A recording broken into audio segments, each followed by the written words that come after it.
और सीमा जी बैठे हैं, उनका भी मैं अभिवादन करती हूँ। और मंच पे बैठी हुई दो बहनें जिन्होंने बहुत सुंदर प्रस्तुति डांस की थी, उनके लिए भी मैं बहुत बहुत अभिमान करती हूँ। मेरा एक परिचय दिया गया था स्वावलंबी भारत अभियान के तहत। मैं आप सभी के सामने एक बात कहना चाहती हूँ कि आज मुझे बहुत प्रसन्नता हो रही है कि मंच पर मैं बहुत ही यहाँ के सम्माननीय और वरिष्ठ लोगों के बीच में बैठी हुई हूँ। कुछ ऐसे लोग हैं जिनकी मैं केवल फोटो देखती रहती थी, आज सारी फोटो आपके सामने है। मुझे लगता है ग्रुप फोटो हो जाए तो बहुत अच्छा रहेगा। मैं स्वावलंबी भारत अभियान को लेकर, क्योंकि मेरे दायित्व के बारे में मेरी पहचान स्वावलंबी भारत अभियान और स्वदेशी जागरण मंच के द्वारा आप सबके सामने रखी गई है, मैं 2 मिनट में उसी के बारे में आपको बताना चाहूंगी। हर युवा के हाथ में रोजगार हो, हर मातृशक्ति सक्षम हो, बुजुर्गों का सम्मान हो, विपन्न को संपन्नता मिले, ऐसा एक अभियान है जिसके साथ मैं काम कर रही हूँ। उस अभियान का दायित्व मुझे दिया गया है और उसका मैं निर्वहन कर रही हूँ। हमारे देश में सबसे बड़ी समस्या बेरोजगारी की है। बेरोजगारी के उन्मूलन पर यह अभियान काम कर रहा है। मैं कोई नेता नहीं, कोई जनप्रतिनिधि नहीं, मैं समाज की सेविका हूँ और बहुत छोटे छोटे प्रयासों से समाज में छोटे छोटे काम कर रही हूँ।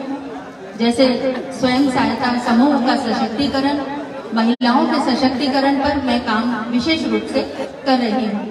अभी इस कार्यक्रम में आने से पहले एक युवा बहन के साथ में मेरी काफी लंबी बातचीत हुई। उनसे मैंने पूछा कि गांव में कितनी युवा बहनें हैं, कितनी माताएं हैं और वो किस तरह के काम करती हैं। तो उन्होंने बताया कि बहुत सारी बहनें और माताएं यहाँ पर इस तरह की हैं जो सिलाई, कढ़ाई, इस तरह के काम करती हैं।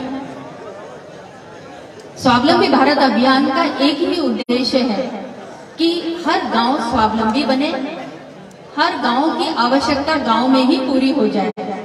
हमारे यशस्वी प्रधानमंत्री जी ने एक स्कीम चलाई हुई है, एक जिला एक उत्पाद। इसी प्रकार मैं मेरे पिताजी के साथ में आई हुई हूँ।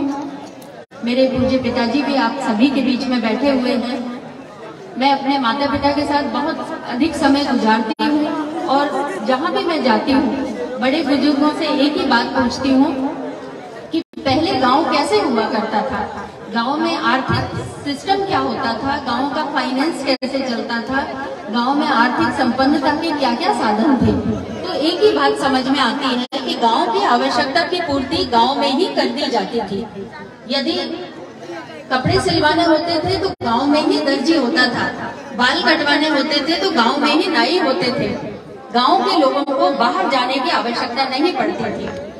स्वदेशी जागरण मंच एक ही आह्वान, एक ही अपील सभी से करता है और वही अपील मैं आप सबसे करना चाहती हूँ कि अधिक से अधिक स्वदेशी वस्तुओं का उपयोग करें, बाहर की वस्तुओं का, विदेशी वस्तुओं का उपयोग न करें।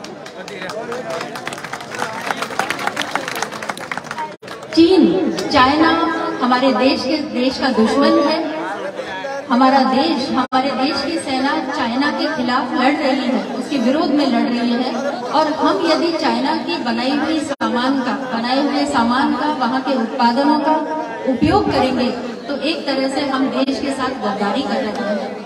ऐसी एक सोच लेकर स्वदेशी जागरण मंच अपनी विचारधारा आप लोगों के सामने रखता है और वही विचार मैं आपके सामने रखना चाहती हूँ। दीपावली का त्योहार हमारे सामने है, उस त्योहार की मैं हार्दिक शुभकामनाएं आपको देती हूँ। ईश्वर करे आप स्वस्थ रहें, संपन्न रहें, समृद्ध रहें और हर युवा सशक्त रहे।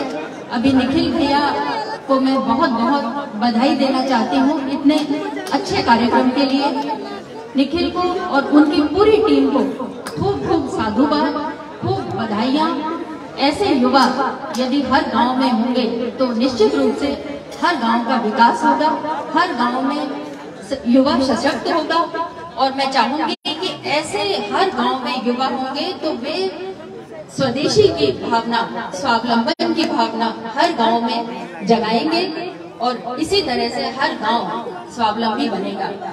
सरकारी नौकरियों के पीछे भागने की बजाय यदि हम स्वरोजगार और उद्यमिता का रास्ता अपनाएंगे तो निश्चित रूप से हम अपने गांव, अपने बस्ती का और अपने शहरों का और अपने जिले का विकास कर पाएंगे। 15 अगस्त और 26 जनवरी को हम राष्ट्रभक्ति में सिर्फ 2 दिन ना होकर हर दिन राष्ट्रभक्त बने। राष्ट्रभक्त बनने से पहले हम गांव भक्त बने, भाई भक्त बने, पड़ोसी भक्त बने, बस्ती भक्त बने। हमारे भाइयों को, हमारे पड़ोस को, हमारी बस्ती को हमारी आवश्यकता है, हमारे युवाओं की आवश्यकता है। जहाँ तक नेतागिरी की बात है, राजनीति की बात है, भाइयों, राजनीति को मैं पिछले 20 साल से अपने घर में देख रही हूँ।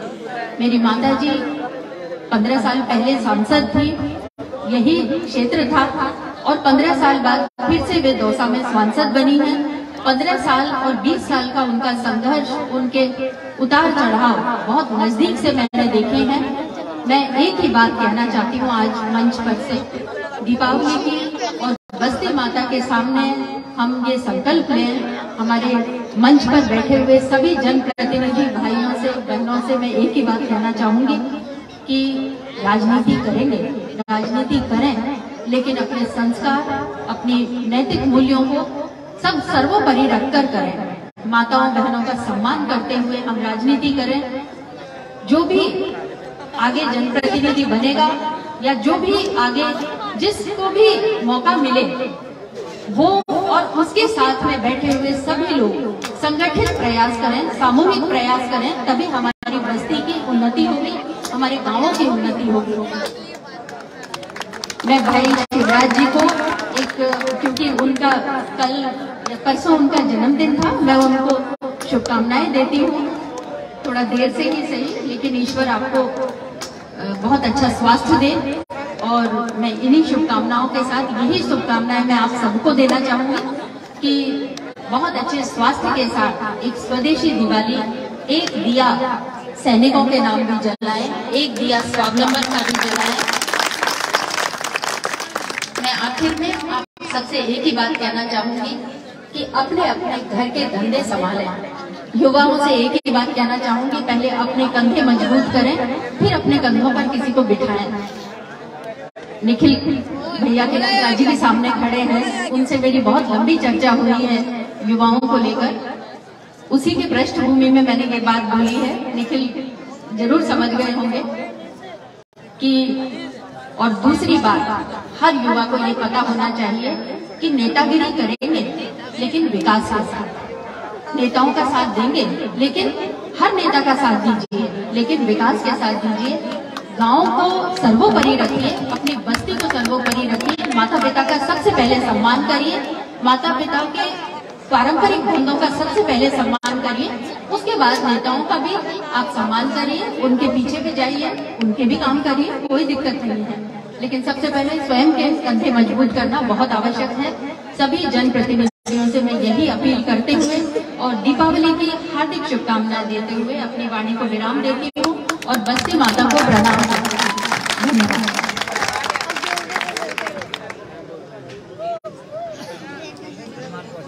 बहुत बहुत धन्यवाद।